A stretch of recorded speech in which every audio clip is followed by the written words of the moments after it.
Welcome again to Spacewalkers, a game I'm developing for the Commodore 64. So, today's update is what I call Boss Mode 2.1. And we've got the boss that we've seen before, that doesn't flicker anymore because of the bad lines that we've managed to resolve. And also we have these 4 pods. Now, what's interesting here is that the Commodore 64 can only have 8 hardware sprites on any one horizontal line, and that's a limitation of the architecture, bearing in mind, this is an early 80s machine. So because each sprite is 24 pixels across and 21 pixels down, you can't have overlapping sprites for those horizontals.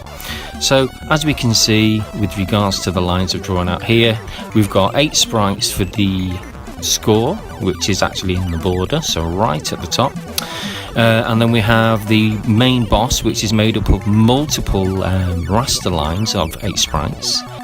So you have 3 lots of 4 sprites for the boss, and then you'll have another one for the pod that it releases from underneath the boss, and then of course we go back to those 4 pods. And on the next raster split, just underneath the purple mountain range there, that's where we have another 8 sprites, and that's made up of the 1, 2, 3, 4, 5 sprites there for the pods, and not forgetting we have the walker, which is 2 sprites, which is the yellow and the black outline, and also that for a weapon that we'll be firing, and we'll be developing that in the near future.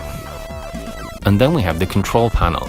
As we can see on the left there, we have the elements from in the periodic table, we have the shield, we have the life, and then we have sort of the weapon, and with the the amount of weapon we have, it's just as a placeholder.